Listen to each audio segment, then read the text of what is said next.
ප්‍රායෝගික පැත්තට එන්න නම් මෙතන හොඳට ලියා ගන්න ඕනේ මේ තැන් ටික. මොකද්ද මේ කිව්වේ? සවිඥානික මනසින් නැතුව අවිඥානිකව දකින්න කියලා. සිත කියලා දෙයක් නැහැ. තාම ගැඹුරුයි මේ වචන අපි මෙහෙම කිව්වට. මේ හැඩතලේ එනකොට ශබ්ද එකතු වීමකට සිත කියනවා. දැන් මේක කිව්වහම තමයි ඔබට තියෙන ගැටලු ගොඩයි. ගැටලු ගොඩයි. එතකොට තමයි ඔබට තියෙන ඔබගේ ඥානෙ මෝරලා නැතිකමට, ඔබගේ ඉන්ද්‍රිය ධර්ම වැඩිලා නැතිකමට, ඔබට එය ඥාන අභිඥා සකස්සලා නැතිකමට ඔබට මේක පේන්නේ කොහොමද ඒක වෙන්නේ කියලා. ඒක දැකීම සුකර නැහැ. ත්‍රිවිද්‍යාව පහළ වෙන්න ඕනේ ඒක දකින්න නම්.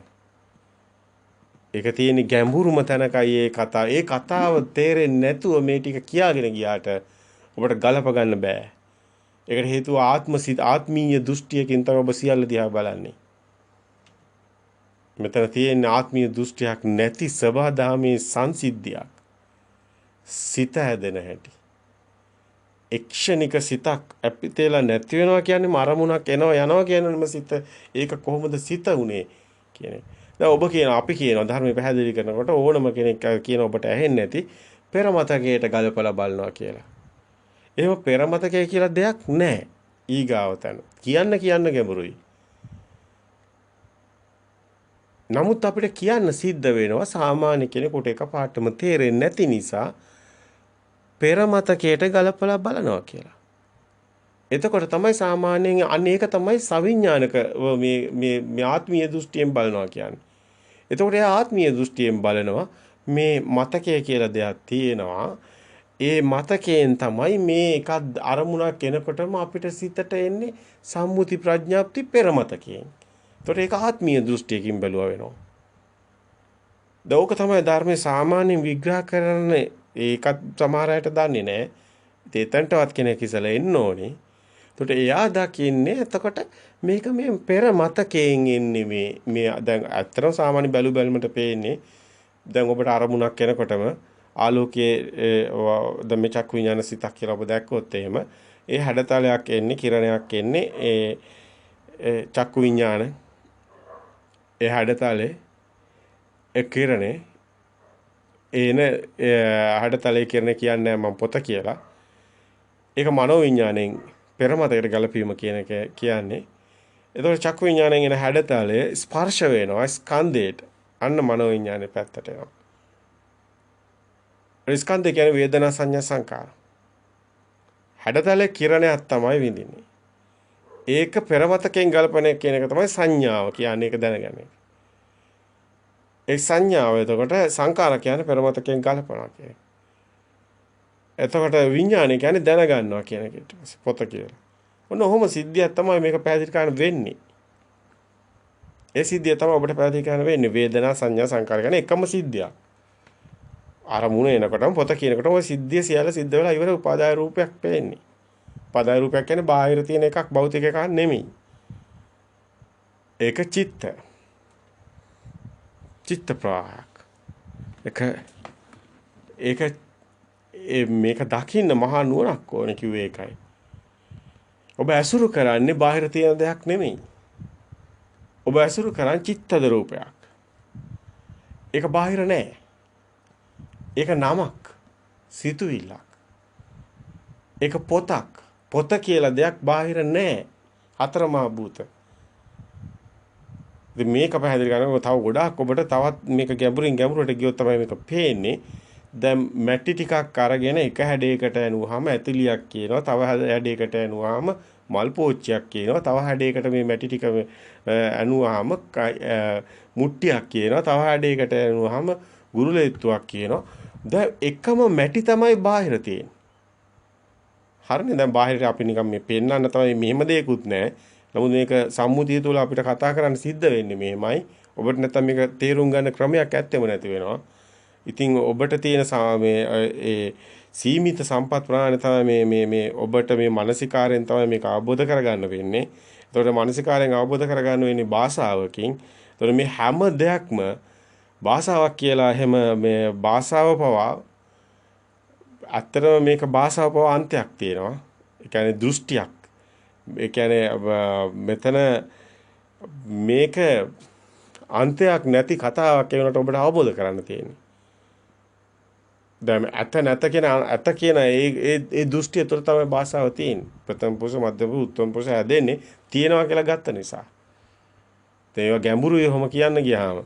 නමුත් බොහොම සරලව මේක කිව්වහම ඔබ අපිට කියනවා එහෙම සරලව ධර්මයේ කියන එක නෙමෙයි ඔබ අපෙන් ඉල්ලනවා මේකේ ගැඹුර පොඩ්ඩක් පෙන්නන්න පර්යාය ඔබ එම කිව්වේ ඇයි කියලා අපිට තේරුම් කරන්න කියලා. දැන් අපි එක වචනයෙන් කියනවා බොහොම සරලව සුනීත සෝපාකට කිව්වාගේ මුකුත්ම ධර්මයේ ඔය පාලි ඒව මොනවද දන්නේ නැති කෙනෙකුට සාමාන්‍ය විදිහට කියදැයි. පේනවා නෙමෙයි හිතනවා. හැබැයි හිතන තැනක් දෙයක් නැහැ, පේන තැනක් දෙයක් නැහැ. මේ මිදුණු තැන ශුන්‍යතාවය. ඕක තමයි සරල. දැන් ඔක සරල වැඩි. ඒතකොට හිත කියලා දෙයක්වත් නැහැ. ඒතකොට ඔක සරල වැඩි. දැන් ඕක අපෙන් ඔබ අහනවා එහෙම කිව්වේ කොහොමද කියලා අපිට ඔප්පු කරන්න. අපිට කියලා දෙන්න. ඔබ අපෙන් ඉල්ලන්නේ එහෙම ඒක අපිට පැහැදිලි කරන්න. දැන් ඔබට පැහැදිලි කරනකොට විශාල දහම් පරයයක් පැහැදිලි කරන්න සිද්ධ වෙනවා. ඉස්සෙමසේ නෙමෙයි මේක මහා විශාල එක වචනයක් පාසා. ඔබ දන්නේ නැහැ. ඇත්ත කතාව. සමහර විට මේ අවබෝධයට ඔබපත් වෙන අවුරුදු 100ක් යන්නත් පුළුවන්. සමහරට එතකොට අපිට මේ ශරීර කුඩට එච්චර අවශ්‍ය නැහැ. ඔබ තනියෙන් මේ දේ අධ්‍යයනය කළ ගන්න ගියොත් ඔබට අවුරුදු 100කට වැඩි යන්න පුළුවන්. නමුත් අපි විශාල කැපකිරීමකින් මේක අවබෝධ කරගත්ත නිසා අද ඔබට බොහොම පොඩි කාලයක් ඇතුළත මේ ටික කියන්න යනවා. ඇත්තටම ඔබ ස්වයංභූ ඔබ විසින්ම ත්‍රිපිටකයෙන් හෝ කොහෙන් හෝ මේක ඔබ හොයාගන්න ගියොත් සෑහෙන කාලයක් යයි. මොකද හේතුව සමාජයේ අද ධර්මයෙන් දේශනා කරන යම්කිසි විදිහකට මේ අවබෝධයට මේක තේරුම් ගත්ත අය පවා ප්‍රත්‍යක්ෂතාවයට පත් වෙලා නැත්නම් මේකේ ගැඹුරුම දේ දන්නේ නැහැ. ගැඹුරුම දේ අල්ලන්න ලේසි නෑ. ඒ ගැඹුරුම දේ අපිට ඔබට කියන්න ගියත් ඔබ ඒක ගැටෙනවා. ඒකට හේතුව ඔබ පොතෙන් හොයන්නත් යනවා. ඊට පස්සේ පොතේ ඒක හොයාගන්න බැරි වෙනවා. තියෙනවා. නමුත් ඒක අතිශයින්ම ඉන්දි කට්ටක් හොයනවා වගේ මහ මුහුදේ බුදුන් වහන්සේ කිව්වා වගේ. ඒ ඔබ අසරණ වෙලා තියෙන්නේ. නමුත් කල්යාණ මිත්‍රයෙක් මේක අවබෝධ කරගෙන දැන් ඔබට කියනවා. නෑ මෙහෙම දෙයක් තියෙනවා කියලා. මෙන්න මේකයි වෙන්නේ කියලා. දැන් ඔබට අපි කියන්නේ ප්‍රතික්ෂේප කරන්නත් එපා. එකපාරට කිව්ව ගමන් පිළිගන්නත් එපා. ඔබගේම ඥාණයෙන් ඔබගේම මේක විමර්ශනය කරන්න. ඔබ විසින්ම. ඔබට සත්‍ය අවබෝධ වුණොත් ප්‍රත්‍යක්ෂ වුණොත් විතරක් බාර ගන්න. අපිට එහෙම තමයි කියන්න වෙන්නේ. ඒකට හේතුව අපි මේක මධ්‍යස්ථව ඔබට ඉදිරිපත් කරන්නේ. බල කරන්නේ. අපි දන්නවා අපේ ප්‍රත්‍යක්ෂ නිසා. නමුත් ඔබට ඒක ඔබ අපිට දෝෂාරෝපණ කරොත් ඔබටම මේ හානිය. ඔබ සැක කරන තැන ඔබටමයි හානිය. මොකද අප තුල අප මේ ඉදිරිපත් කරන කිසිවක් සැක කරන්න තැනක් නැහැ. ඒක ප්‍රත්‍යක්ෂයි. නමුත් ඒක ඔබ කොහොමද විශ්වාස කරන්නේ? ඔබට ප්‍රත්‍යක්ෂ වෙනකන් ඔබ ඒක විශ්වාස කරන්න යන්නත් එපා. විශ්වාසය කියන්නේ දෘෂ්ටියක්. ඒක ප්‍රත්‍යක්ෂ නම් සාන්දිටික නම් විතරයි ඔබ බාර ගන්න ඕනේ. ඒක හැමෝටම එහෙම එකපාර වෙන්නේ නැහැ. කෙනාගේ ඉන්ද්‍රිය ධර්ම වැඩුණු ස්වභාවය අනුවයි ඒ සිද්ධවන්නේ. එහෙනම් යාට ඒ කෙනාට කල් දෙන්න ඕනි. එයාට ඒක අවබෝධ කරගන්න ඉඩ දෙන්න ඕනි. ඉතින් එතනයි අපි ඉන්න. අපි ඒක ඉදිරිපත් කරන්න යන්නේ මානසිකාර ඔබට තුල තියලා. ඉතින් ගැඹුරුම තැන සමාජයට සැඟව ගිය තැන ලොකු කතාවක් තියෙනවා. ඒ මහා නිධාන සූත්‍රයේ සලායතනක සූත්‍ර ටික, ස්කන්ධ සූත්‍ර ටික, උපාදානස්කන්ධ සූත්‍ර ටික සියල්ලම මේ පරයාය තුල මේ සිත හැදෙන හැටි පෙන්වන තැන් ටික ඒ අභිධර්ම පිටක හැම එකම හොඳට බැලුවාම ඔබ ඒ තුලින් හොයාගන්න ඔබට ගජමුතු හොයන වගේ අමාරු දෙයක් තියෙනවා. නමුත් මේක ප්‍රත්‍යක්ෂතාවය ඔබ විසින් මේක ප්‍රායෝගිකව ප්‍රතිපදාවක පුහුණු වෙනකොටයි ඔබට මේක එළියට එන්නේ. නිධානයක් ඇරුවා වගේ මහා නිධානය එළියට එන්නේ.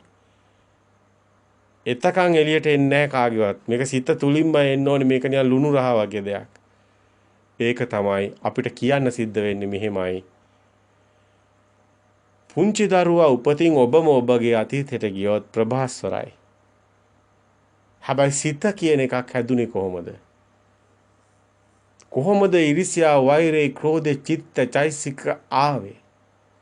ඔන්නෝතනයි ගැඹුරුම තැන. මෙතන මෙන්න මෙහෙම මනසට ගෝචර නොවන මේ ඔබගේ ආත්මීය දෘෂ්ටියට අසු නොවන තැනක් තියෙනවා. අතිශයින් ගැඹුරුයි අභිඥාවේ ඥාන වලටයි ඒක අසුවන්නේ. දැන් අරමුණක් එනකොට ඔබ මේ පුංචි දරුවා නිතරම ගන්න අපි උදාහරණයක් තමයි අම්මගේ හැඩතලේ එනකොට අම්මා කියලා බාහිරින් සද්දයක් දෙනකොට පුතේ මේ අම්මා ඔක නිතරම මේ ශබ්ද දෙනකොට අර හැඩතලේ එනකොට මේ දෙක එකතු වෙනවා. මේකයි සිත කියන්නේ. හැබැයි මේක ස්වභාවික සංසිද්ධියක්, චිත්ත නියාමයක්.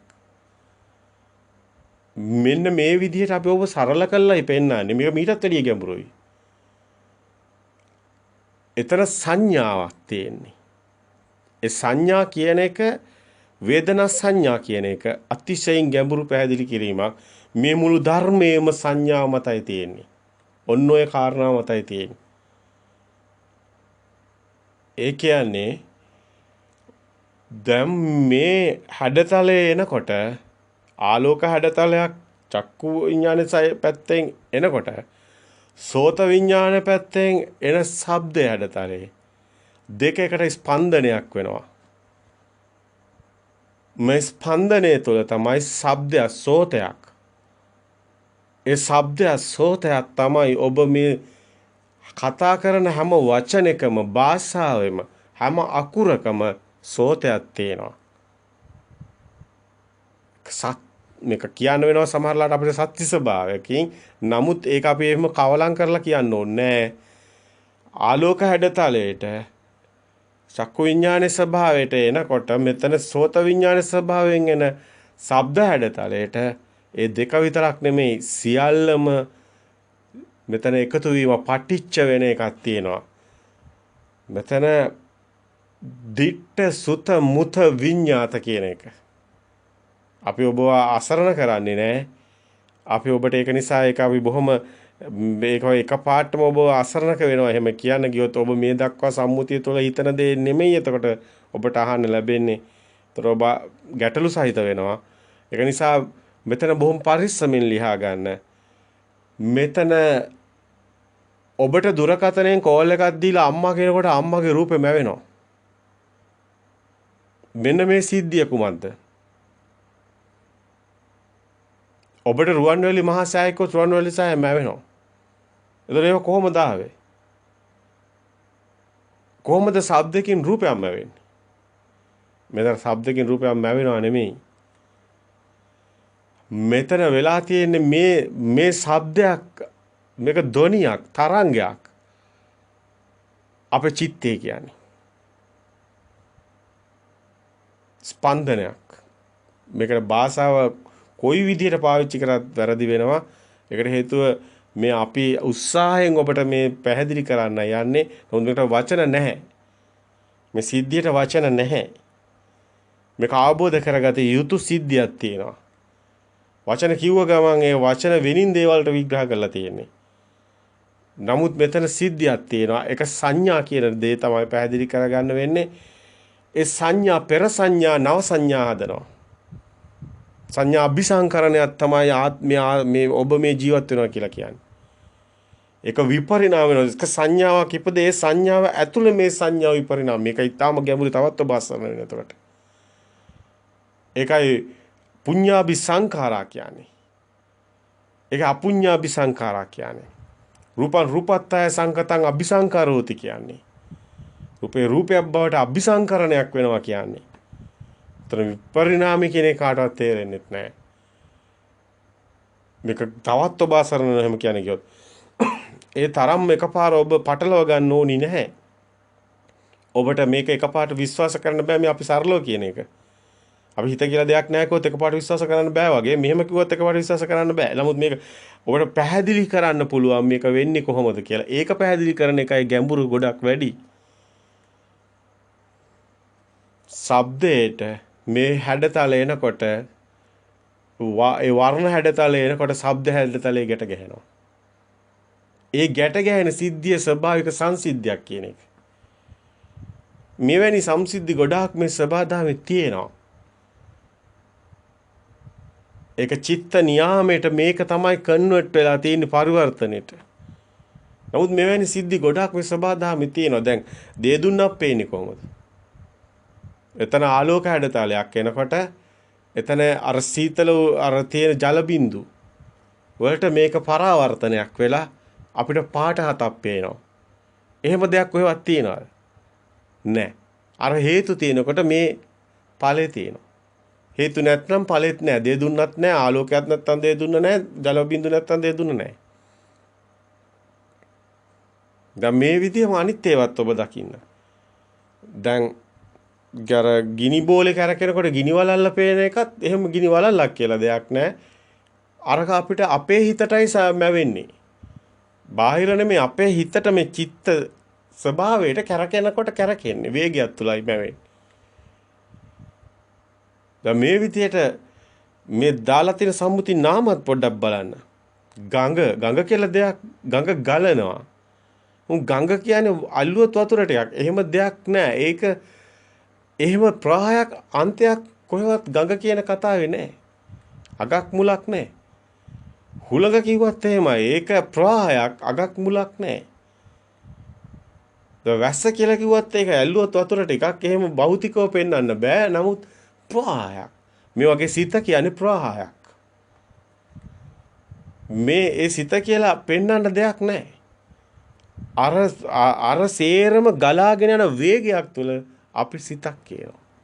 අර ගිනි වලල්ලක් වගේ වේගයක් තුල වලල්ලක් පේනවා වගේ මෙන්න මේ ශබ්ද හැඩතල වර්ණ මේ සියල්ලම මේ ආයතන හයෙන්ම එන මේව එකතු වෙලා තමයි අපි ගොඩවල් ස්කන්ධ කාය කියලා කියන්නේ.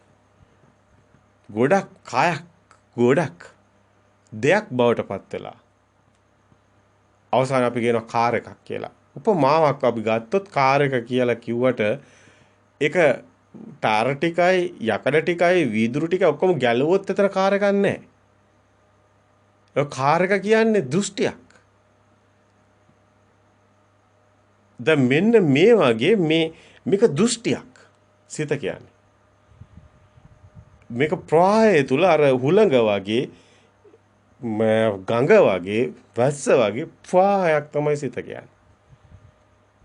දැන් මේක අපි දැන් සාමාන්‍යයෙන් අරමුණ එනකොට කියනවා පෙර මතකයෙන් ගලපලා බලනවා කියලා. දැන් පෙර මතකයෙන් කිව්වම අපිට හිතෙන්නේ සාමාන්‍ය අවබෝධයේ සාමාන්‍ය මනුස්සයාගේ ස්වභාවය තමයි මේ මතක තියෙනවා. මතක තියෙන නිසා එනවා. මේ තමයි සාමාන්‍ය ස්වභාවය. මේක සාමාන්‍ය බැලුමට පේන්නේ එහෙමයි. නමුත් මේ මතක තියෙනවා කිව්වොත් ඒක ආත්මීය කතාවක්. ඒ කියන්නේ ඔබ ආත්මයෙන් මිදෙන්නේ නැහැ. ඔබට ආත්මයක් තියෙනවා කියන එකයි නොකිය කියන්නේ. මට ආත්මයක් තියෙනවා. ඒ ආත්මය තුල මට මතකයක් තියෙනවා. ඒක නිසා මම දන්නවා දැන් මේ පොත කියලා එක එනකොට මගේ මතකයෙන් තමයි මේක එන්නේ. ඒක නිසා මම පෙර මතක නිසා නව ඒ කර්ම රැස් වෙනවා. පුරාණ විදම් ඉක්කවේ කම්මම් වදාමි. ඔතනටත් වැඩිය ගැඹුරුයි කියලා අපි කියන්නේ. ඒක තමයි සාමාන්‍ය උඩින් බැලුමට තියෙන්නේ. ඒකත් ගැඹුරුයි හැබැයි. ඊටත් වැඩිය ගැඹුරුයි පරමාර්ථ සත්‍ය. ඒකේ ආත්ම කතාව නැහැ. ඒක අවිඥානිකයි. එතකොට ඒ තුල බැලුවම තමයි මේක තේරෙන්නේ ස්වභාවික සංසිද්ධියක්. සිත කියලා දෙයක් නැහැ. ඒක අතිශයින් ගැඹුරුයි. මේ සබදාමක් කියන එක අවබෝධ කරගන්න අතිශයින් ගැඹුරුයි. එතකොට තමයි ඔබට හිතෙන්නේ මේ මම ඉන්නේ. මේ මම ඉන්නවා. එතකොට ඔබ දැන් බාහිර දෙයක් නැහැ කියලා ඔබ දන්නවා නම් ඒක සම්මුති නම් දැන් පොත කියන්නේ සම්මුතියක්නේ. දැන් මේස කියන්නේ සම්මුතියක්. බිත්තිය කියන්නේ සම්මුතියක්. ඔක්කොම සම්මුතිනේ. ඒතර ඔක්කොම සම්මුති කියන්නේ අපි බාහිර තියෙන දෙයක් නෙමෙයිනේ. මුට්ටිය, ඇතිලිය ඒවා බාහිර තියෙනව නෙමෙයිනේ. බාහිර තියෙන්නේ මැටි. අපි කියන්නේ මුට්ටිය, ඇතිලිය, මල්වාස් එක අපි කියන්නේ. ඒතර මේවා අපි දාගත්ත නම්. ඒවා අපි දාගත්ත නම් කියන්නේ කොහොමද? අපි ඒ කලින් දාගත්ත ශබ්ද හැඩතල වලට. ඒතර කලින් මේ ශබ්ද හැඩතලයි එකතු වෙලා ඒක තමයි මේක ස්පන්දනය කියන්නේ. මේකට අපිට කියන වචන නෑ, මේ වචන පාවිච්චි කරනවා. මේක අවබෝධ කරගන්න ඕන නිසා. එතකොට දැන් පෙර මතකේ නම් මතකයක් මොලේ එහෙනම් කොහේ හරි තැනක තියෙන්න ඕනි කියලා ඔබට හිතේ. එහෙම දෙයක් නැහැ. දැන් මේ හැඩතල එනකොටමයි මේ ශබ්දය එන්නේ. හැඩතලත් එක්කම ශබ්ද ස්පන්දනයක්. මේක වේගය තුලයි තියෙන්නේ. දැන් මොලේ කොහෙවත් තැනක තැම්පත් වෙලා ඔන්න ඔතනින් තමයි මේක මෙහෙම පැහැදිලි මේ අවබෝධය වැදගත් වෙන්නේ. මේක මොලේ කොහෙවත් තැනක තියලා එනව නෙමෙයි. ඒක මොලේ කපලා ඔපරේෂන් කරලා බැලුවම තමයි තේරෙන්නේ මේ නෑ ඒක නිකන් මේ කයේ මේ සිස්ටම් එකක් විතරයි තියෙන්නේ. ඒකේ මේ සිතේ සිස්ටම් එක නෑ. ඒක වෙනම කතාවක්. එතකොට මේක තමයි ඔබට මේක අවබෝධයට ඔබට අවබෝධ වෙනවා. මේක අතිශයින් ගැඹුරුයි. 90%ක්ම අවබෝධ වෙන්නේ නෑ. බොහොම කලාතුරකින් කෙනෙකුට අවබෝධ වෙන්නේ. මේක සිස්ටම් එකක් කියලා, මේක සබහාදහමක් කියලා, සිත කියලා දෙයක් නැහැ කියලා ඒක අවබෝධ වෙන්නේ මේ සත්‍ය දැක්කොත් පමණයි. ඒතකම් විචිකිච්ඡාව නැති වෙන්නේ නැහැ. කිසිම කෙනෙක් එතකම් සෝවාන් වෙන්නේ නැහැ. විචිකිච්ඡාව සැකේ තියෙනවා. මේක අතිශයින් ගැඹුරුයි. එතකම් මේ සියලු ධර්මය සත්‍ය ධර්මය අවබෝධ කර ගන්නම තමයි ඇත්තටම භාවනා කරන්නේ. හිත විසිරෙන්නේ නැතුව තියාගෙන බොහොම පරිස්සමින් එකින් එක ගලපමින් විසදා ගනිමින් මේ ගැඹුරින් ගැඹුරට මේ සත්‍ය හොයන එක තමයි සමත විපස්සනා වඩනවා කියන්නේ. හැබැයි ඒකේ අවසානයේ මොකද සිද්ධ වෙන්නේ? මෙන්න මේ අවබෝධය ප්‍රඥාව උපදින්නේ. ප්‍රඥා කියන්නේ මේ සිත කියලා දෙයක් නැති බව දැකීමයි. ඒකයි විඥානය කියන්නේ සිත නම් ඒකේ අනිත්‍ය දැකීම කියන්නේ සිත කියලා දෙයක් නැහැ කියලා නැති බව දැකීමයි. අනිත්‍ය කියන්නේ දැකීමයි ප්‍රඥාව කියන්නේ. ප්‍රඥා භාවේ තබ්බං විඥානම් පරිඤ්ඤයං කිව්වේ ඒකයි. තින් ඒක අතිශයින් ගැඹුරුයි. මේ කියන කාරණා අතිශයින් ගැඹුරුයි. ඒක නිසාම ගැටෙන්න යන්නත් එපා, ප්‍රතික්ෂේප කරන්නත් එපා, පිළිගන්නත් එපා. තව ටිකක් හොඳට ඔබ විසින්ම මේක හොඳට පීර බලලා ඔබටම ප්‍රත්‍යක්ෂ වුණොත් විතරයි මේක දරාගන්නේ. එතකන් කවුරුත් දරාගන්න යන්න එපා. මොකද එතකන් අපිට දොස් කියන්න යන්නත් එපා. මොකද ඒකෙනුත් වෙන්නේ ඔබට අයහපතමයි. මේක ධර්මතාවය අපිට මෙහෙම කියන්නේ නිකන් බොරුට කියන අවශ්‍යතාවයක් නැහැනේ. මේක පරමාර්ථ සත්‍ය. ඒක අවබෝධයෙන් කියන්නේ. අවබෝධයෙන් ප්‍රත්‍යක්ෂයෙන් මේ එලි කරන්නේ. ඒක අපි කියන්නේ ප්‍රත්‍යක්ෂ ඥාණයෙන් එලි කරන ඒවා කියලා. ඒවා අපි ඒ විදිහටමයි කියන්නේ. මොකද ඒවා ඔබට ඒවා ඔබට අහන්න ලැබෙන්නේ නැහැ නැත්තම් කවදාවත්. අවබෝධ වුණු කෙනෙක් කතා කළොත් අර කවුරුත් ඒක කියන්න දන්නේ නැහැ. කොහොමද මේක වෙන්නේ කියලා. මෙතන සුවඳින් පවා ඔබට අම්මගේ රූපෙම වෙනවා. ඒ කියන්නේ මෙතන ගන්ධේ පවා එකතු වෙනවා. ශබ්දේ විතරක් නෙමෙයි. හැබැයි මේ කතාව ශබ්දේ ප්‍රකටයි. ප්‍රකට කාරණා දෙක තමයි මේ වර්ණයයි ශබ්දයයි. එක ප්‍රකටයි ආයතන හයෙන් ඒ දෙක ප්‍රකටයි. මොකද ශබ්දේ තමයි ස්පන්දනේ. ශබ්දේ තමයි අපි භාෂාව. භාෂාව කියන්නේ ශබ්දයක්. දැන් රයන්න කියනකොට රයන්න කියන්නේ ශබ්දයක්.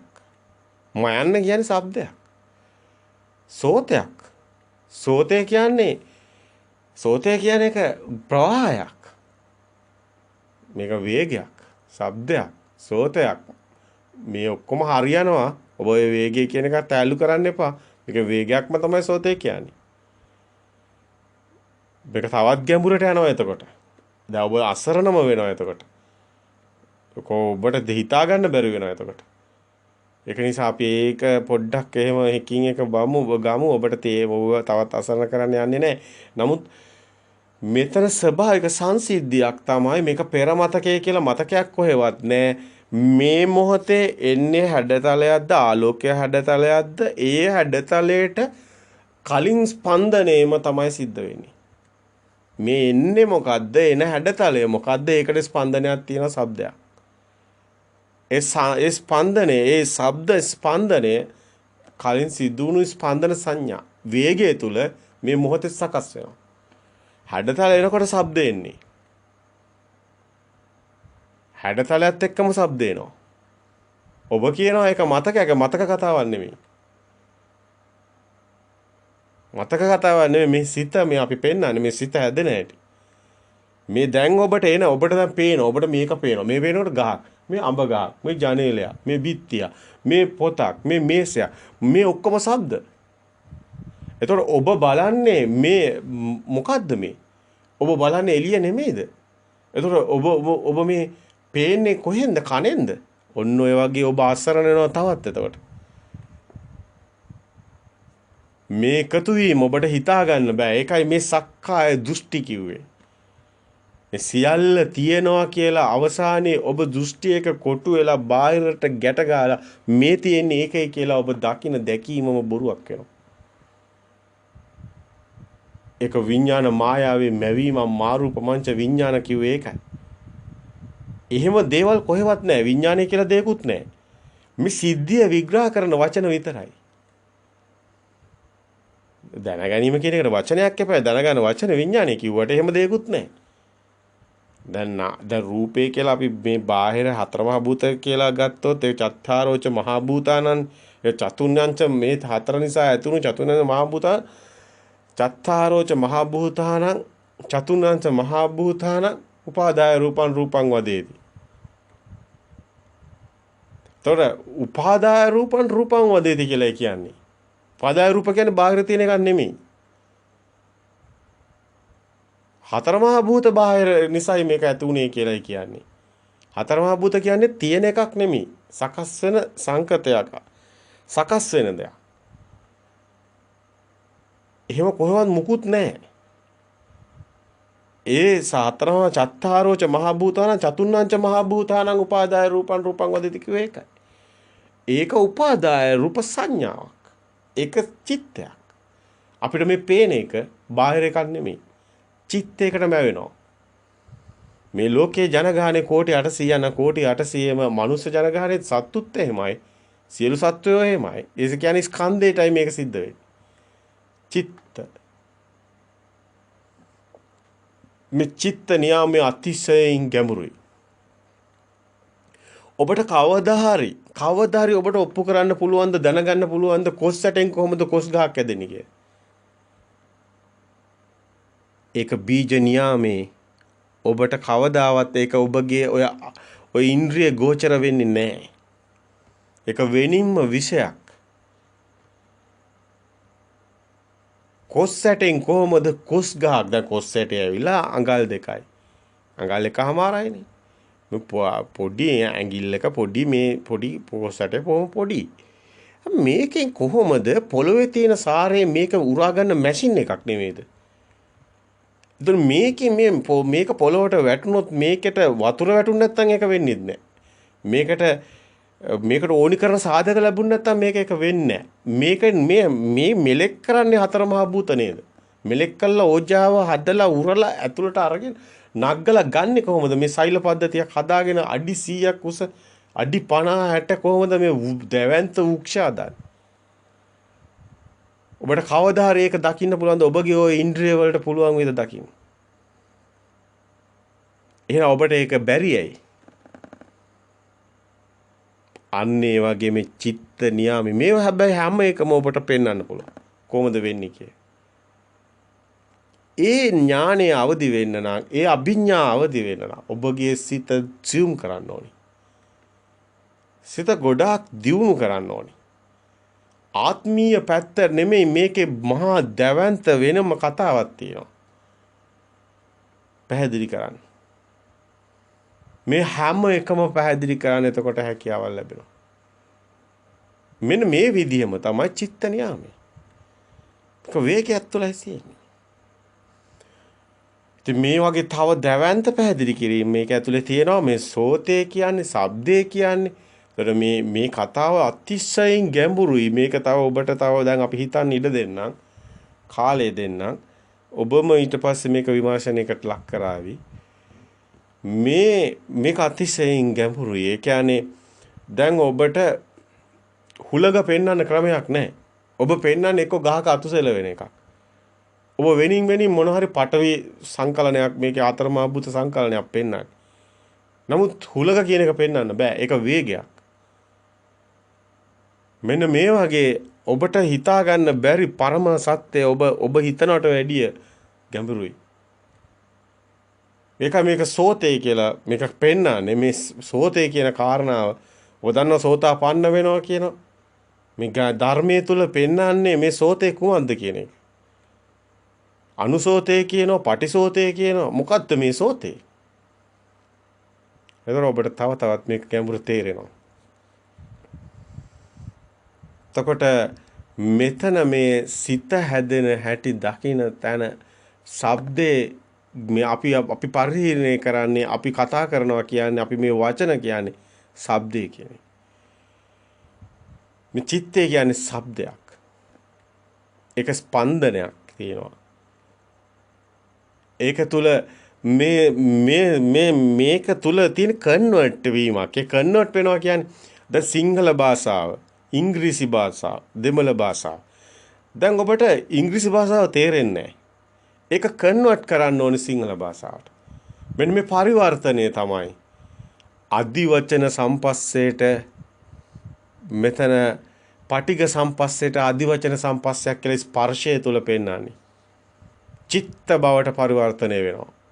කිරණ එන්නේ දැස කියන්නේ මේ මස් ඇහැ නෙමෙයි. දැන් මරුණ කෙනාටත් ඒක තියෙනවානේ. මරුණ කෙනාට පේන්නේ නැහැනේ. මස් ඇහැට නෙමෙයි පේන්නේ. ආලෝකයේ එනකොට මෙන්න මේ සිස්ටම් එකක් ආයතනයක් ක්‍රියාත්මක වෙනවා. ආලෝකය එනකොටම ඒ ආලෝකයත් එක්කම තමයි මේ ඇස කියන මේ ආයතනය හදන්නේ මේක. ඒක එතකොට ඒක කිරණයක් එන්නේ. ආලෝකය කියන්නේ කිරණයක්. එතකොට කිරණේ කියන්නේ මම පොත කියලා. එතකොට ඒක කොහොමද ආවේ? පොත කොහොමද ආවේ? එන්නේ කිරණයක් නම් ඇහැ කියන්නේ කැමරාවක් නම් ගන්න ෆොටෝ එකක් නම් පින්තූරයක නෑනේ නම් මුකුත්. දැන් නම ශබ්දය ආවේ කොහෙන්ද? අන්නේ ශබ්ද එකතු වෙන හැටි තමයි වැදගත්. ඒක තමයි සිත කියන්නේ. එතකොට එන්නේ කිරණයක්. ඒ කිරණේ තමයි පටිඝ සම්පස්සේ කියන්නේ පටිඝයක් වෙන්නේ. පටිඝයක් කියන්නේ සාමාන්‍ය ගැටීමක් නේ. ඔබට ඒක පැහැදිලි වෙනවා කිරණයක්. කිරණයක් තමයි ගැටෙන්නේ. ගැටෙන්නේ මෙතන ස්පාර්ක් එකක් කිව්වේ ඒකයි. ඉංග්‍රීසි වචනයක් නේ ස්පාර්ක් කියන්නේ ඒකට සිංහල වචනයක් කොහොමද කියන්නේ දීප්තිමත් වෙනවා. එමෙ ප්‍රසාදවත් වෙනවා කියන්නේ ඒකටයි. සිංහල වචනයන්නේ කියන්න ඕනේ නැත්නම් තේරෙන්නේ නැහැ. හැබැයි ස්පාර්ක් කිව්වම හොඳට තේරෙනවා මේක ස්පාර්ක් වෙනවා කියලා. එතකොට මේ ස්පාර්ක් එක තමයි මේක කිරණයක් මේක පටිඝ සම්පස්සේ. මේකට අදිවචන සම්පස්සයක් කියලා කන්වර්ට් වෙනවා මේක. කිරණේ කන්වර්ට් වෙනවා කියන එක. දැන් අපි කියන්නේ දැන් ඉංග්‍රීසි භාෂාව සිංහලට පරිවර්තනය වෙනවා. දැන් මේක පුදුම විදිහට දැන් වෙනස් විදිහම පරිවර්තන තියෙනවා. මේකට වැඩිය වෙනස් පරිවර්තන. ඒ කියන්නේ දැන් එන දේ නෙමෙයි අනිත් පැත්තට එන්නේ. දැන් අපි හිතමු විදුලිය එනවා. නමුත් කාමරේට ලයිට් එකක් පත් වෙනවා. එතකොට විදුලිය කන්වර්ට් වෙනවා ආලෝකයේ බවට. මෙන්න මේ වගේ සිද්ධියක් මෙතන තියෙනවා. දැන් විදුලිය කන්වර්ට් වෙනවා මේ දැන් ලිපප් දැල්ලෙනවා නම් ගින්දර බවට. විදුලිය කන්වර්ට් වෙනවා දැන් ෆෑන් එකක් කරකිනවා නම් හුලම් බවට. විදුලිය කන්වර්ට් වෙනවා දැන් AC එකක් දැම්මොත් සීතල බවට. දැන් ෆ්‍රිජ් එක දැම්මොත් අයිස් බවට විදුලිය කන්වර්ට් වෙන්නේ. දැන් විදුලියනේ මේ වැඩ කරන්නේ. එතකොට විදුලිය කියන්නේ මොකද්ද? මෙන්න මේ වගේ කිරණයක්. මේ කිරණයක් කියලා කිව්වේ දැන් ඇහැට එන්නේ කිරණයක්. නමුත් අපිට පේන්නේ පොතක්. දැන් මේක කන්වර්ට් වෙලා. දැන් මේකේ ගැඹුර තේරෙනවද? එන්නේ කිරණයක් දකින්න චිත්තයක්. මේක මැෂින් එකක් නෙමෙයි. මේක තමයි ආයතනය කියන්නේ. දැන් අපි කියනවා ලේසියට ඇස ආයතනයක් කියලා. ඇස උපදින ධර්මයක්. ඇස හට ගන්න ධර්මයක්. මේ වචනවල ලොකු තේරුම් තියෙනවා. තියෙන එකක් නෙමෙයි කියන එක.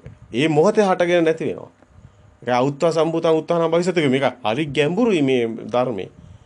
ගම්බීර අර්ථය කිව්වේ ඒකයි. පටිඝ සම්පස්සේට අදිවචන සම්පස්සයක් ඒ ආකාර ඒ ලිංග ඒ නිමිති ඒ ಉದ್ದೇಶ ඇති කල්ලි ඒ ආකාර ඒ ලිංග ඒ නිමිති ඒ ಉದ್ದೇಶ ඇති අදිවචන සම්පස්සයක් කිව්වේ චිත්ත චෛතසික හැදෙනවා. අන්න ලෝභ දේශ මොහ සිතක් හැදෙන හැටි. අන්න ඉරිසියා වෛරය කියන චෛතසික හැදෙන හැටි. මේක අතිශයින් ගැඹුරුයි. දැන් ඔහොම කිව්වහම තවත් තේරෙන්නේ නැති වෙනවා. මොකද ඒක තවත් පැහැදිලි කරන්න තියෙනවා ගොඩක්. කොහොමද ඒක උනේ කිය. අපි දකින්නේ වෙනම චිත්ත ලෝකයක්. නමුත් ඒක නෙමෙයි මේ එළියේ තියෙන්නේ. අපි මනෝමය ලෝකයක ජීවත් වෙන එක චිත්තෙන් ලියති ලෝකේ කිව්වේ. මේක නිකම් බොරුවට නිකම් හුදෙක් මේ කියන කටපාඩම් කරන වචන ටිකක් නෙමෙයි. මේ ප්‍රායෝගික ඔබගේ අභ්‍යන්තරයට යාව ජීව වෙන්න ධර්මයේ තුලට ඔබගේ ජීවිතේම ධර්මයේ බවට පත් වෙන. ඒතකොට ඔබ සබහා ධර්මතාවයේ බවට ඔබගේම ආත්ම දෘෂ්ටිය බිඳ වැටිලා සබහා දහම දකින්නේ. අතිශයින් ගැඹුරුයි. මේ මනසට හොයන්නම බෑ. මනස කුඩු කරගෙන යන්න ඕනි. ඒකයි සවිඥානික මනසට මේක ගන්න එපා. අවිඥානික කතාවක් මේක අභිඥාවෙන් දකින්න ඕනි. ඥාන අවදි නොවුණු කෙනෙකුට මේව දකින්න ලේසි නෑ. මේ හැම තැනම මහා ගැඹුරු විෂයක් පැහැදිලි කරන්න තියෙනවා. ඒක අතිශයින් ගැඹුරුයි. නමුත් ඔබට පේන දේම තමයි බැලු බැලමට පේනවා. නමුත් ඔබට ඒක ඇත්ත පේන්නේ නැහැ. එතරම් වෙනස තියෙන්නේ. අපි කියනවා බොහොම සරලව මේක නැත්තම් ඔබට තවත් ඉතින් ගැඹුරට එකපාරට ඔබට යන්න බැරි නිසා. නමුත් ඔබට කියනවා නම් අපි ගැඹුර පෙන්වන්න මොකද්ද මේ ඇත්තටම වෙන්නේ කියලා. ඒක කියන්න පුළුවන් වෙන්නේ ප්‍රත්‍යක්ෂ වුණු කෙනෙකුට පමණයි. ඒ ප්‍රත්‍යක්ෂ ඥාණයෙන් ඒකයි අපි කිව්වේ මේ ධර්මය පැහැදිලි කරන්නම් කියන්නේ. ඒක පොතක නෑ කිව්වේ ඒකයි. ඒක පොතක ලියන්න බෑ කිව්වේ ඒකයි. ඒක අතිශයින් ගැඹුරුයි කිව්වේ ඒකයි. ඒක අපි ප්‍රත්‍යක්ෂ කරන්න දරපු වෙහෙස ගැන කිව්වේ ඒකයි. නමුත් ඒක අපි ප්‍රත්‍යක්ෂ කළා. එහෙම කිව්වේ බොරුවට, මාන්නයට, උද්දච්චකමට නෙමෙයි. යථාර්ථයක් නිසා. අපි දකින අපට දැනෙන ඒ සත්‍ය ඔබට නොදැනෙන නිසා. ඒක අපි අපට මරණයක් නෑ. ඔබට මරණයක් තියෙනවා කියන්නේ. අපට සබහාදහමක් තියෙනවා. ඔබේ සබහාදහම දැකලා නෑ කියන්නේ. ඒකයි අපි කිව්වේ. මෙතන එහෙම දෙයක් නෑ කියලා. දැන් නැති කෙනෙක් කොහොමද මැරෙන්නේ? නැති කෙනෙක් කොහොමද මැරෙන්නේ? දැන් මරණය කියන්නේ වචනයක් විතරයි. ඒක සම්මුති වචනයක් විතරයි. එහෙම දෙයක් ලෝකේ නැහැ. මේ හැම මොහොතෙම මේ සිද්ධිය සබහාදහම ඒ ෂණේ සිද්ධ වෙන එකක්. ඒක සිද්ධ වෙන එකක් ඒක අවසානයේ කියන්නේ ඔය මේක වැඩ කරන්නේ රූපකාණ්ඩ 28 දිහා බැලුවම ඒක හොඳට පේන්නේ සිස්ටම් එකක් ඇතුළ. ඒ කියන්නේ මේකේ මේ හුස්ම ගන්නවා කියන්නේ දැන් වායුව එනවනේ. වායුවෙන් තමයි එතකොට මේ ශරීරය වෙනම සිස්ටම් එකක් මේ ආයතන කොහොමද සිස්ටම් එක තියෙන්නේ කොහොමද මේ අතපය හිස්සෙන්නේ කොහොමද මේ පිම්බිලා තියෙන්නේ කොහොමද මරුණාම දරකඩක් වෙන්නේ කොහොමද මේ චිත්තය කියන එක හැදෙන්නේ මේ හැම එකම සම්බන්ධයක් තියෙනවා. මෙහෙන් හුස්ම එනකොට ඒ ඔක්සිජන් එනකොට ඒ වායුව යන විදිය ඒ වායුව අතුලාන්තයේ ඒ ඉන්ද්‍රියන් වලට පණ දෙන විදිය ඒවෙන් චූසන පොම්පේ වැඩ කරන හැටි ඒ චූසන පොම්පේ හරහා රුධිර සංසරණ වෙන හැටි ඒක හරහා මේ ආහාර රූප ටික හැදෙන හැටි ඒ හරහා ලහුතා මුදුතා කම්මඤ්ඤතා කියලා ඒ ප්‍රඥප්ති රූප හැදෙන හැටි ඒ ශබ්ද රූප හැදෙන හැටි හෘද වස්තුක රූප ජීවිත ඉන්ද්‍රිය රූප මේ ඉන්ද්‍රියක් විදියට ජීවිතයක මේ හැදෙන හැටි හැම එකම දකින්නවනම් ඉති රූපං සමුදයෝ ඉති රූපං අත්තගමෝ කියන තැනට ඔබ එනවා. ඊටාම ගැඹුරු ඔය කියපු ටික. රූපකාණ්ඩ 28 පේන්න ගන්න. එකින් එක ගලවලා බලන්න පුළුවන් කමක් තියෙනවා. ඔබට එතකොට තේරෙනවා මේ මුළු පද්ධතියම මොකද්ද කියලා. හිස් කියලා. ආත්ම කතාවක් කොහෙවත් නැහැ කියලා. සිස්ටම් එක පේන්න ගන්න. හැම තැනම ලියන්න පුළුවන්. ඔය එන හැටි අතීත සංඥා එන හැටි ඒ අතීත සංඥා කියලා එහෙම කිව්වට මේක පුරාණ බිදම් බික්කවේ කම්මම් වදාමි කියලා කියන්නේ මේක දැන් මේ නව කර්ම සකස් වීම ඵලයක් තමයි ඔබ පොත කියන එක දකිනකොටම එන්නේ. නමුත් ඒකට හේතු වෙලා තියෙන්නේ පුරාණ කර්මයක් තියෙනවා මේ දැන් මේ සිස්ටම් එක. ඒක පෙර කර්මයක් පුරාණ කනවා කියන්නේ පෙර කර්මයක් කරනවා කියන්නේ දැන් මෙතන සංඥා දැන් සකස් වෙන සංඥා පෙර සංඥා. ඒකයි මේක අතීතයේ මලවුන්ගේ ලෝකේ කියන්නේ. දැන් මලවුන්ගේ ලෝකේ කියන්නේ සාමාන්‍ය මිනිසුන්ට තේරෙන භාෂාවක්නේ. ඕකේ ගැඹුර පේන්නේ නැහැ. විශාල මේ පරම සත්‍ය ගත්තාම තමයි තේරෙන්නේ මේක මොකද්ද මේක? තියෙන ලෝකෙකුත් නෙමෙයි. දැන් තියෙන එකකුත් නෙමෙයි. පෙර සංඥා නව සංඥා බවට පත් වෙලා. අපි කියනවා මේ දැන් පේනවා. මේ දැන් පේන එකක් නැහැ. අර සංඥා මේ තියෙන්නේ මෙතන මේ හේතු වෙනකොට මේ හේතු වෙනවා. එච්ච මේ ඵල එනවා. මේ හේතු වෙනකොට මේ ඵල එනවා. ඒකයි මේක මේ හේතුඵල ධමයක් කිව්වේ. ඒකයි යේ ධම්මා හේතුප්පගවා තේසං හේතුන් තථාගතෝ කිව්වේ. ඔබ දන්නවනේ. ඒ සාරියුත් හාමුදුරුවෝ ඒ හම්බුණු ධම්ම පණිවිඩේ උපතිස්ස කෝලිත ඒ පැවිදි වෙන කලින් අස්සජි මහරහතන් වහන්සේ දෙන ඒ අහන ප්‍රශ්නෙට අර තථාගතයන් වහන්සේ හේතුඵල ධර්ම දේශනා කරනවා කියලා පණිවිඩයනේ කියන්නේ. යේ ධම්මා හේතු භගවා තේසං හේතුන් තථාගතෝ කිය. ඒ භාග්‍යවතුන් වහන්සේ හේතුඵල ධර්ම දේශනා කරයි කියන්නේ. ඒ තමයි මේ පණිවිඩය. හේතුඵල ධමයක්. ඉමස්මින් සති ඉදං හෝති ඉමස්මින් අසති ඉදං නහෝති ඉමස්ස උප්පජ්ජා ඉදං උප්පජ්ජති ඉමස්ස නිරෝධා ඉදං නිරුජ්ජති කිව්වේ ඒක. මේ ඇති කල්ලි මේ වේ මේ නැති කල්ලි මේ නොවේ මේ ඉපදුණු කල්ලි මේ උපදී මේ නැති කල්ලි මේ නිරෝධ වේ. මේ නිරුද්ධුණු කල්ලි මේ නිරෝධ වේ. ඒකම තමයි පටිච්ච සමුප්පාදේ කියන්නේ. පටිච්ච සමුප්පාද අතිශයින් ගැඹුරුයි. පටිච්ච සමුප්පාදේ කියන්නේ පටිච්ච කියන්නේ මේවා ගැට ගැහෙන හැටි එකතු වෙන හැටි අතිශයින් ගැඹුරුයි. ඔබ හිතන මට්ටමට එහාට ගැඹුරට යනවා. ඒක අපි සමහරවිට අපි කියන්නේ අපි හිතන දේ නෙමෙයි ඔබ ගන්නෙ ඔබ හිතන දේ. අපි කියන දේද ඔබ ගත්තේ කියලා. අපි දන්නවා ඒ දේ ඔබ ගත්තේ නැති බව. ඒක අතිශයින් ගැඹුරුයි. මේ සත්‍ය අවබෝධ වෙනවා නම් ඒ සත්‍ය අවබෝධ වුණොත් ආත්ම දෘෂ්ටිය බිඳ වැටෙනවා. අත්තානු දිට්ඨින් උහච්ච කියන තැනට එනවා. අන්න මච්චු රාජාන පස්සති කියන තැනට එනවා. මේ ආත්ම දෘෂ්ටිය තුලයි මරණයක් තියෙන්නේ. මේ ආත්ම දෘෂ්ටිය මේක මුකුත් ආත්මයක් කියන එක නැති වෙච්ච ගමන්ම මරණයක් නැති වෙනවා. මැරෙන කෙනෙක් නැති වෙනවා. ඒ සේරම දෘෂ්ටි.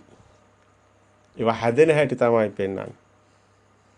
සංඥා මේ සංඥා හැදෙන හැටි ආලෝක වෙනකොට හැඩතල වලට ශබ්ද ගැට ගැහෙන හැටි ඒක සිස්ටම් එකක් සබාදාමක්. එතකොට ඒ නවතත් ඒ දේ දැනුත් ඒ හැඩතල එනකොට ඒ ශබ්දේ අපි ඒකට ස්පන්දනයක් කියලා. ප්‍රතිරාවයක් ස්පන්දනය මේක මොකක් හරි වචනයක් දාන්න පුළුවන්. මේක වේගයක්. මේකේ කෙනෙක් නැහැ. පුජ්‍යලයක් නැහැ. ඒව දෘෂ්ටි. ඒවා සම්මුති අපිම දාගත්ත මේ අපිම දාන්න ශබ්ද තමයි මේ ශබ්ද. සම්මුති කියන්නේ වෙන මොකුත් නෙවෙයි ශබ්ද. අපි සංඥාවක් කරලා සංඥාට ශබ්දයක් දානවා. ඊට පස්සේ මේ දෙක ගැට ගැහෙනවා. ඊට පස්සේ අපි කියනවා ඒක තමයි අපි හිතුවේ කියලා.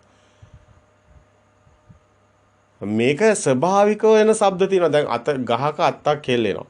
දැන් ගහක අත්තක් කෙලනකොට ශබ්දයක් එනවා. එතකොට එතන ශබ්දෙට මොකද්ද ඔබ කියන්නේ? ඔබ කියනවා හුල ගහමනවා.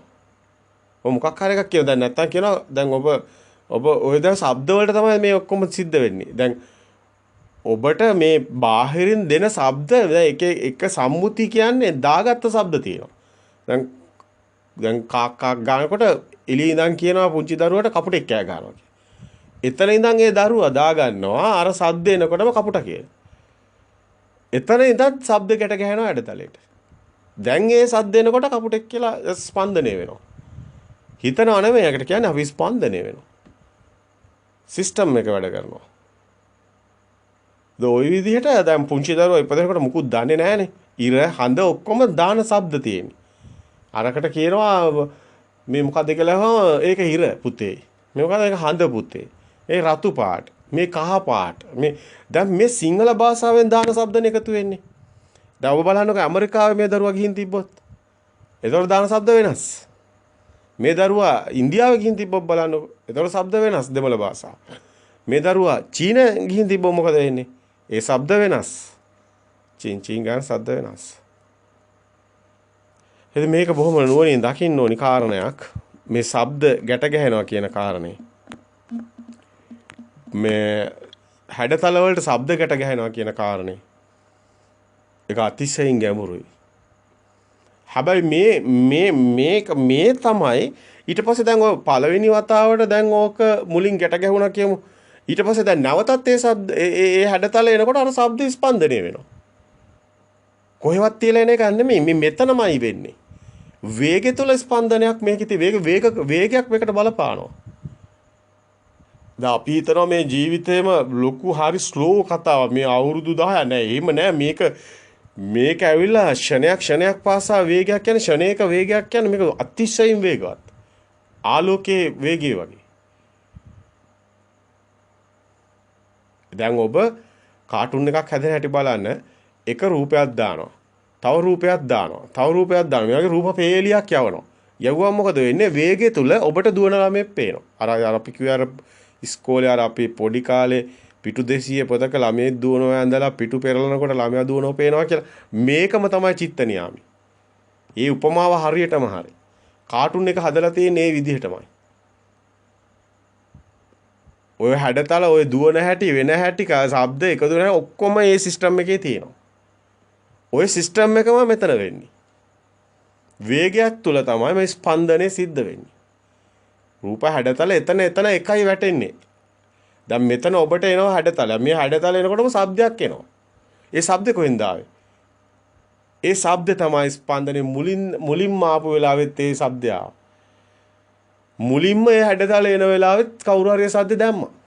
ඒකයි අර හැඩතල එනකොට අම්මා කියලා දාන්නේ. ඔතනට මොකාවත් අම්මා කිව්වහම මේ දරුවා අම්මා කියලා හිතා ගන්නවා. ඒකයි මේක රැවටෙන්නේ. ඒකයි මේක ලොකු වුණාම ඒලා අම්මා නෙමෙයි කියන තැනට යන්නේ. ඒකයි එම කතා තියෙන්නේ. ඒකයි මේ ළමයා ඉන්දියාවට අරන් ගියොත් දාන શબ્ද මොකක්ද දැන්? දැන් ඒ ළමයා උම්මා කියලා. දැන් ඇමරිකාවට අරන් ගියොත් මදර් කියනවා. ඊට පස්සේ චීනට අරන් ගියොත් චීන් ගාලා මොකක් හරි කියයි. ඒතර શબ્දයක් නෙමෙයිද තියෙන්නේ? අතනත් શબ્දයක් නෙමෙයිද තියෙන්නේ? අතනත් શબ્දයක් නෙමෙයිද තියෙන්නේ? දැන් શબ્ද ටිකක් විතරක් නෙමෙයිද තියෙන්නේ? ශබ්ද ටිකක් තියෙනවා. එතකොට මේ අපි හිතනවා කියන්නේ ශබ්දයක්. ඔව්. හිතනවා කියන්නේ ශබ්දයක්. අපි හිතනවා කියන්නේ රයන්න කියනවා. අපි කියන රතු පාට. රතු පාට කියනවා ශබ්දයක්. අපි කියනවා මේක නිල් පාට. නිල් පාට කියන ශබ්දයක්. හිතනවා නෙමෙයි හිතන කතාව දැන් මකන්න. ශබ්ද කතාවක.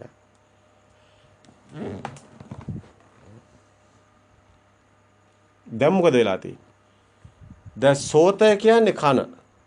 එතකොට දැන් මොකද වෙලා තියෙන්නේ? දැන් පටිසෝතය කියන්නේ දැන් අනුසෝතය කියන්නේ ඒකට රැවටිලා ගියා ගලාගෙන. ඔබ ඒ කියන්නේ දන්නේ නැහැනේ මේ සත්‍ය ධර්මයේ දන්නේ නැහැ. ඒක නිසා ඔබ ඒ ආපු සද්ද ඇත්ත වෙලා ඔබ ඒවත් එක්ක සැප දුක් විඳා. දැන් මොකද වෙලා තියෙන්නේ? දැන් පටිසෝතය කියන්නේ ඔබ ඒක ඇත්ත දකිනවා. සෝතය කියන්නේ ශබ්දේ. ශබ්දේ මේක ඔබ මානසිකාරය තුල ඔබ මේක දැන් අවබෝධ ඥානයටපත් වෙනවා. ඔබ රවටෙන්නේ නැහැ. ඔබ දැන් බලන්න ඔබ දැන් බාහිරේම දෙයක් බාහිර නෙමෙයි අපි හිතන දැන් මේක සද්ද ඇත්ත පැත්ත බලනකොට බා. දැන් බාහිරෙන් මිදෙනවා. දැන් බාහිර ඔබ දන්නවා දැන් මැටි ටික එක විදිහකට තිබ්බහම මුට්ටිය අනිත් විදිහට තිබ්බහම මල් වාස් එක අනිත් විදිහට තිබ්බහම කලේ මොකද එතන තියෙන මැටි විතරයි කියලා. නමුත් දැන් අපි තමයි මේවා කියන්නේ කියලා ඔබ දන්නවා. එතකොට දැන් බාහිර නැහැ අපි තමයි කියන්නේ කියන තැන දන්නවා. ඒතකොට බාහිරත් එක්ක ඔබට ගැටලුවක් නැහැ දැන්. එතකොට ඔක්කොම ශබ්ද ටික දාලා තියෙන අපි. මේක මැටි, මේක මල් වාස් එක, මේක මල් පෝච්චිය, මේක ඇතිලිය, මේක මුට්ටිය, මේක ගුරුලෙත්තුව මේ ඔක්කොම කිව්වේ අපි. හැඩතල වලට. ඒ ශබ්ද ටිකක් කිව්වේ. ද ශබ්ද තමයි මේ කියන්නේ වැඩි. එහෙම ඒවා බාහිර නැහැ. බාහිර කතාවක් නැහැ. දැන් බාහිර බඩු මුට්ටු වලින් සබදුක් විඳින්න පුළුවන්. මේ ධර්මයේ දන්න කෙනාට බාහිර බඩු මුට්ටු වල ගැටුමක් නැහැ දැන්. තිබ්බත් එක නැත්නම් මොකද ඒක තියෙන හිතේ. දැන් උතර හොඳ මිනිස්සු නරක මිනිස්සු දැන් ඔක්කොම මේ කමල් නිමල් සේරම තියෙන හිතේ. බාහිර නෙමෙයි. හැඩතල විතරයි. හැඩතල වලට මේ එනවා ශබ්ද. දැන් බාහිර නැහැ මෙතන චිත්ත ස්වභාවයක් ඇත. ඒතර ඔක්කොම තමන්ගේ හිත කියලා දකිනවා. ඒ බාහිරත් එක්ක ගැටුමක් නැති වෙනවා. අන්න ඒ විතරම සෝතාපන්න වෙනවා කියන්නේ.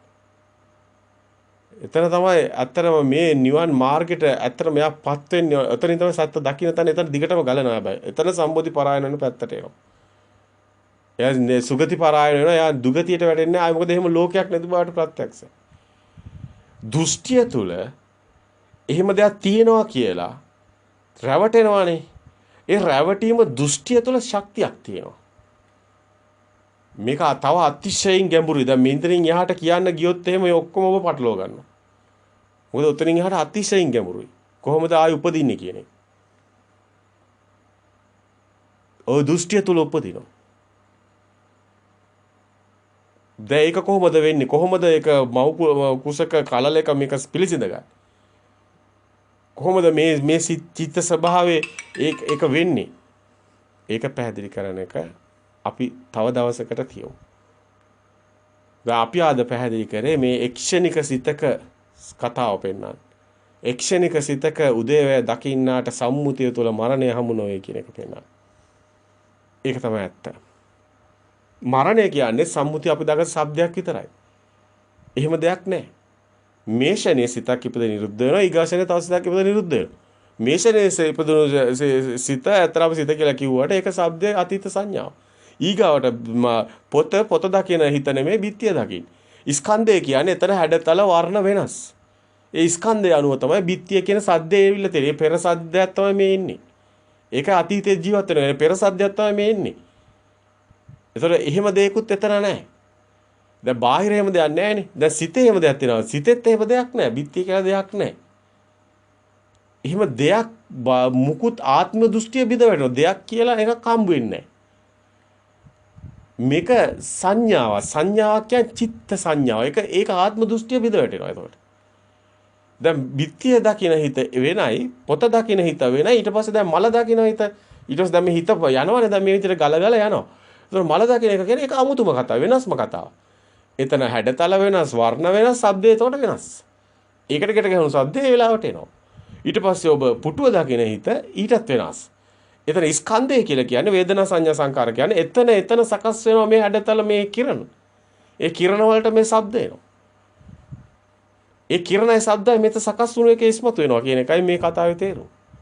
එතන ඊගාවට එතන පුටුව දකින්න හිත නෙමෙයි බිත්තිය දකින්න. එතන ස්කන්ධානම් පාතිභව එතනම ආයතනේ හදන ආයතනම් පටලවා අනුච්ච જાති. එතන සකස් වෙන જાතිය. දැන් භවය කියලා කියන්නේ බාහිර මෙහෙම තියෙනවා කියලා හිතන එක. භවය කියන්නේ බාහිර තියෙන එකක් නෙමෙයි. භවය තියෙනවා කියලා හිතන එක. දැන් මෙතන බාහිර භව නිරෝධයක් වෙනවා. බාහිර එහෙම දෙයක් නැහැ. හිතන එකක් තියෙන. අන්න භව නිරෝධයක් වෙනවා. භව නිරෝධෝ නිබ්බානෝ කියන තැනට නිවන් මාර්ගට එන්නේ ඔතනේ. දැන් නිවන් මාර්ග තමයි අපිට පැහැදිලි කරන්න ඕන උනේ. එතකොට මේ හැමතැනම තියෙන්නේ මේ ශබ්ද එකක්වත් ඇත්ත නෙමෙයි. ඒකයි සබ්බේ සංඛාරා අනිච්චා කිව්වේ. ඒ කියන්නේ මේ සියලු සිතුවිලි සංඛාර ශබ්ද අනිච්චයි. ඇත්ත නෙමෙයි. ආත්මීය දේවල් නෙමෙයි. ඒක අත්තානුදිට්ඨි ඌහත සියල්ල ආත්ම දෘෂ්ටියෙන් බිඳ වෙනකොටම මච්චු රාජාන පස්සති කියන මරණයකුත් නැහැ. මරණ එහෙම කෙනෙක් දෙයක් මුකුත් නැහැ. ශුන්‍යතාවයට එනවා. සිත කියලා දෙයක් නැහැ. බාහිර එහෙම දෙයක්වත් නැහැ. අරමුණු වෙනවා ශබ්ද එනවා හැඩතල එනවා ඒක පේන්න ගන්න යාට. ඒවැ දේවල් නැති වෙනවා. සම්මුති ප්‍රඥප්ති බිඳ වැටෙනවා. සම්මුති නාම නැති ලෝකයක් දිහා බලනවා කිව්වේ ඒකයි. දැන් ඔබ අඹ ගහක්, බිත්තියක්, මේසයක්, පුටුවක් කියන නාමයක් තියෙනවා. අනේ නාම ටික නැති වෙනවා.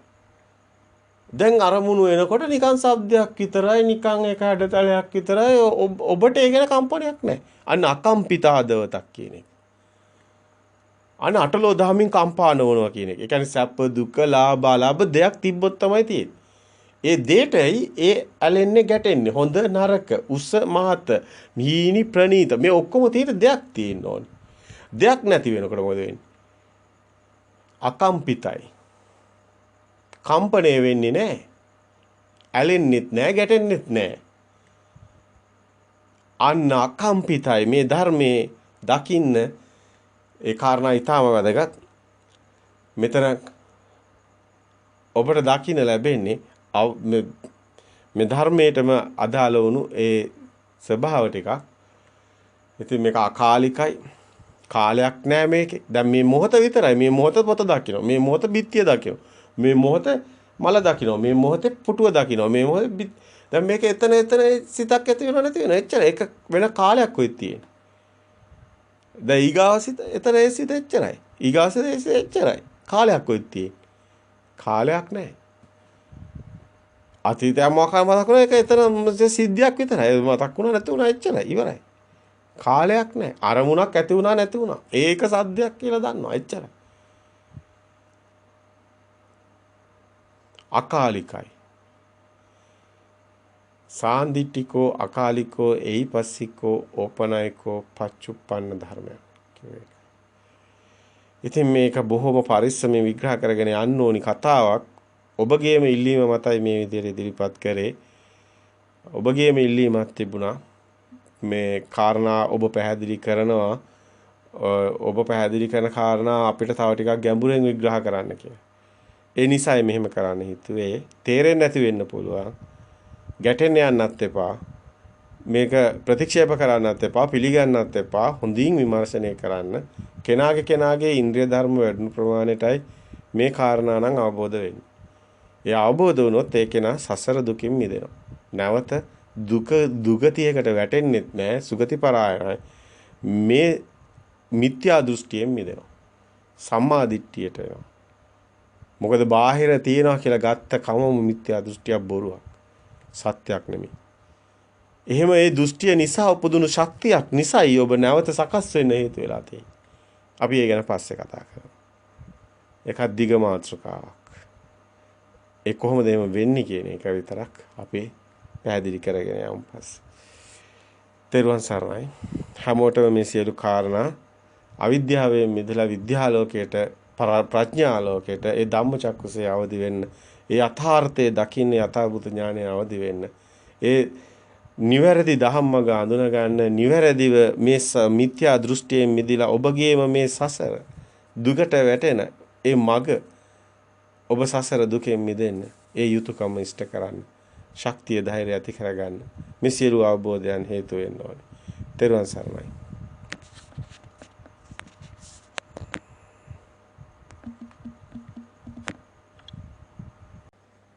ප්‍රායෝගික පැත්තට එන්න නම් මෙතන හොඳට ලියා ගන්න ඕනේ මේ තැන් ටික. මොකද්ද මේ කිව්වේ? සවිඥානික මනසින් නැතුව අවිඥානිකව දකින්න කියලා. සිත කියලා දෙයක් නැහැ.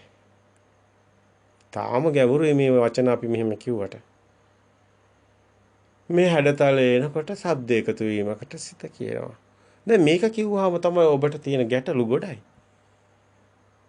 ගැටලු ගොඩයි. එතකොට තමයි ඔබට තියෙන ඔබගේ ඥානෙ මෝරලා නැතිකමට, ඔබගේ ඉන්ද්‍රිය ධර්ම වැඩිලා නැතිකමට, ඔබට එය ඥාන අභිඥා සකස්සලා නැතිකමට ඔබට මේක පේන්නේ කොහොමද ඒක වෙන්නේ කියලා. ඒක දැකීම සුකර නැහැ. ත්‍රිවිද්‍යාව පහළ වෙන්න ඕනි ඒක දකින්න නම්. ඒක තියෙන ගැඹුරුම තැනකයි ඒ කතාව. ඒ කතාව තේරෙන්නේ නැතුව මේ ටික කියාගෙන ගියාට ඔබට ගලප ගන්න බෑ. ඒකට හේතුව ආත්මීය දෘෂ්ටියකින් තමයි ඔබ සියල්ල දිහා බලන්නේ.